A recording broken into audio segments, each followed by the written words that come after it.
name is Schaar.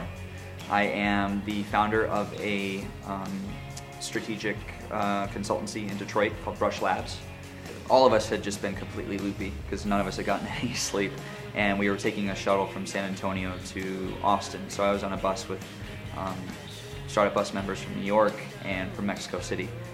And one of the ideas that came out of the StartupBus competition was an app where people could take pictures of clouds and draw on them. So you could draw a polar bear or a dragon or other more risque things. And we also were talking a lot about how South by Southwest is just this non-stop party. And we combined the two ideas and said, well, it'd be really interesting if we could make an app that allows us to draw on drunk people, because a lot of people already do that anyway. They use their passed out friends as a blank canvas for drawing a lot of random things. So we literally, the idea just kind of like wildfire, and the next thing you know, we have team members doing the front end development, the back end development, doing the pitching, the graphic design, and we're all sitting on this bus for an hour and a half just on our way from San Antonio.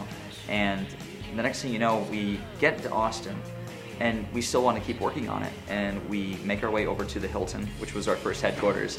We just set everything down. They asked us to leave. They were asking what we were doing several times, and we just said, oh, we're waiting for people. Some of us are staying here, just making it very vague. But people just kept hacking. They caught onto this, and they were so excited. I think what I was seeing was that people didn't want to leave because they didn't want to miss out on what was happening. And so they just kept sticking around. And the next thing you know, I think we left the Hilton about 9 or 10 p.m. We finally got kicked out. Robert Scoble, who's from Rackspace, he's a big tech blogger, somehow caught wind of what we were doing and said, well, I've got space sponsored by Rackspace over at another hotel, so come on over. And in the midst of that walk, he decided to become our first advisor. All these things organically just being created, and none of it was actually forced. We were just doing what we loved doing. We left last night about 3 a.m.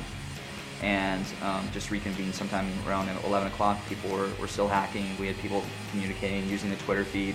And yeah, we're basically on day 1.01 of this business idea, and we've already been incorporated in the state of Delaware, and we've had several interviews with a variety of media outlets. It's catching on like crazy, and we're really excited to use this now as a platform for launching a campaign to support the Lame American Liver Foundation. These are all things that we have come up with literally in the past 24 hours, and I think it speaks to the spirit and place of what StartupBus wanted to create in the first place too. We've already received calls from investors to have us fly out there after the conference is done, but we're also trying to take a step back every few hours, a few of us who are just serving as the core team, to really think about what are we doing here?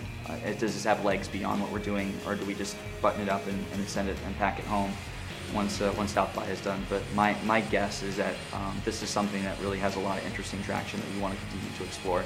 So people who literally didn't know each other a week ago might be founding a business and making it happen in New York or wherever else we decide to be.